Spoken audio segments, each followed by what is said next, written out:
All right, all right.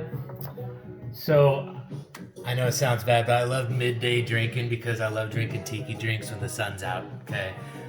So we're gonna do another tiki drink. This one was actually inspired by a buddy of mine who comes out to the bar quite a bit, and so I'm hoping that when this whole coronavirus quarantine is lifted, we'll be able to start doing some guests on this page, and you might see him. So this is my buddy Ryan. Said, I want you to make a tiki drink, and I want it to be kind of goth. I want it dark. I want it really dark flavors, full of flavor, really rich, and not so fruity. Okay, so this is the Goth Tiki that we came up with on that day. So of course we're going to start off with crushing up a little bit of ice here in the Lewis bag. Okay, get that going, and it's full. It's full. That's right. As long as I don't get my finger caught in there.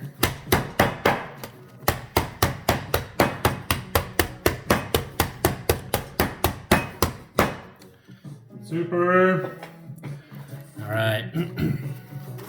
Yes. Get all that crushed ice in there. I'm going to use my favorite Tiki Mug, which is my skull. Yeah. And we're going to go with Cyclops.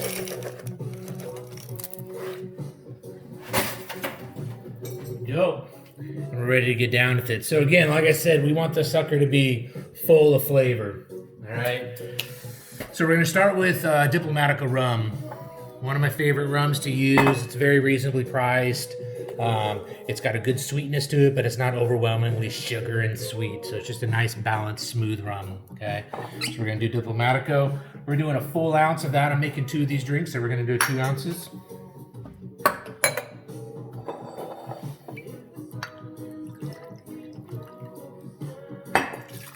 So 1 ounce of that. And then we're doing a funky rum. So typically if you're doing a funky rum, you're doing a cachaça. The cachaça rum is made a little bit differently than a molasses rum. This is made with the molasses that comes out of your sugar cane. This is actually made from the sugar cane itself. So it gives it a little bit earthiness, a little bit of planty feeling, taste to it. But it is from Brazil. Okay, we're gonna actually use this one that's from California. It's the St. George one, and this thing is funky. I like it. Sometimes it's a little bit overwhelming for some people, but in this drink, it's gonna balance out, and you're gonna get those notes coming in, and it's gonna be awesome. Okay, so we're gonna do a full ounce of this as well. So at this point, we're doing 2 ounces. I wish you could smell this right now.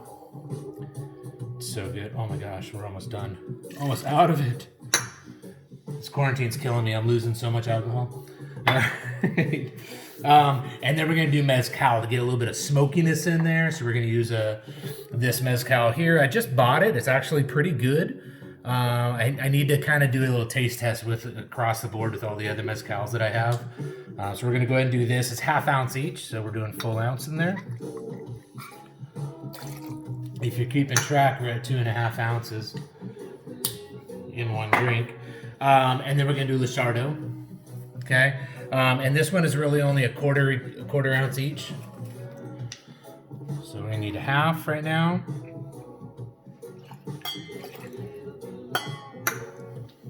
This one adds so much body and fullness to anything you put it in. You really get those flavors coming in afterwards. Velvet Falernum, looking like we're about to be done with this bottle as well. Okay, a ½ ounce of that, so you're full. We're 1 full ounce right now.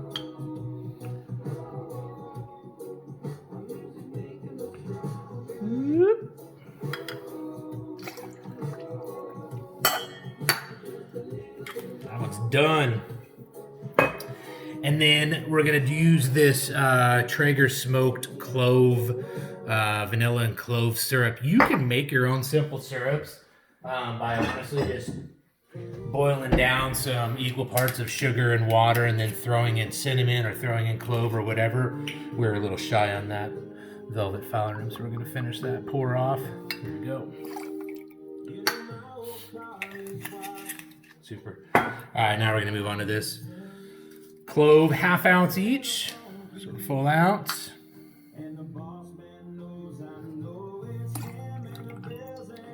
There we go.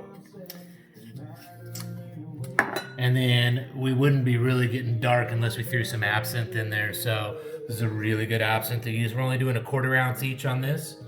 So we're gonna do a 1/2 ounce.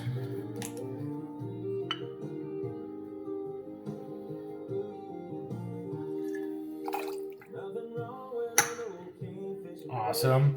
Now we're ready for a little bit of juice. I don't like to overjuice my stuff.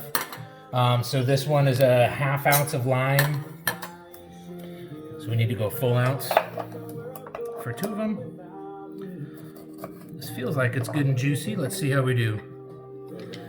Throw it in the jigger just in case so we can measure it out.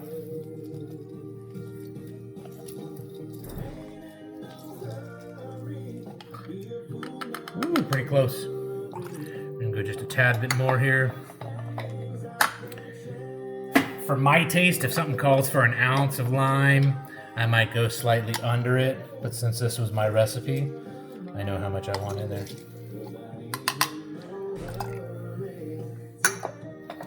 Awesome. That's that. And then I pre-squeezed some grapefruit. You can easily just pull off a wedge of this and squeeze out what you want on that. But since I'm doing more than one, I went ahead and pre-squeezed it into there, so we're good to go. But it is just fresh grapefruit. Okay. So on that grapefruit, we're going to go ahead and do 1/2 ounce each. So we're going to go full ounce on there. Pink grapefruit. Perfect. Boom, there's that. And then we're ready to throw in some pineapple. So we're just going to do about a half, when you slice down your wheels, you know, that big on a full round, you're going to do about 2 of those little wedges each. Okay. And that's it. And that's ready to get shut down. There's some ice in there. This tiki's a little bit different than your other tikis. Like I said, it's not fruity. You got all these bold flavors in there, but it's so super good.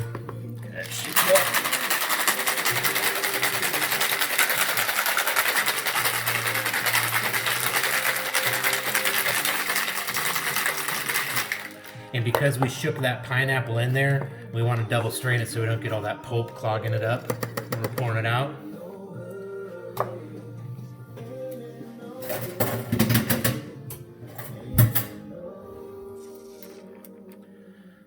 we go.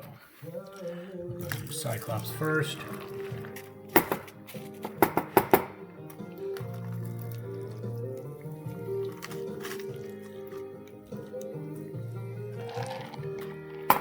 See all that sediment kind of building up in there. That's what I don't want in the drink. Yes. Man, you can smell that funky rum. You can smell the Luxardo. You can smell the absinthe. It's awesome. Drop that in there. Okay. This one gets a grapefruit, kind of tulip rolled together with your cherry right in the middle of it.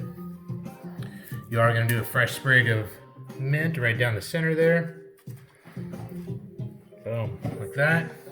And then I like to still throw a little pineapple wedge on there just to showcase the pineapple that's in there.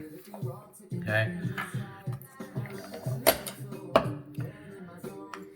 Just about done with this thing. It's going to be so good. Throw a little of that blood dripping down the side because it is a little goth. You'll see it here on the skull in just a second. Let me show you how to do that tulip roll. We just took off half this little edge right there. And you're just going to roll that up like that. Okay? Take your spear or your toothpick or whatever you have. And you're going to go right through it. Out the other side. Just like that, and then you're able to just drop a cherry right in the center of it. Boom. Okay. Shove that little guy there. My skull mug is a little bit, it's not as deep as the other one, so I need to take off some of that stem. Make room for that. Take off just a scooch more. There we go.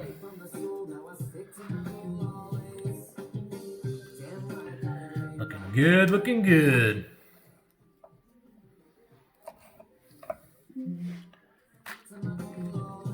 Get on there. Yes. And we're almost done with this one. I know it's a little bit consuming on time, but it's the labor of this thing that makes it so wonderful, because I'm kind of a little bit demented. I like to get a little drizzle down the side of my skull there. And what I think pops this one off is just a fresh little cinnamon grated right on top of that. You'll smell that as you're drinking it. It'll be awesome. Tall straws there. For the Cyclops. And some short straws for me and my skull. There it is. That's the Goth Tiki.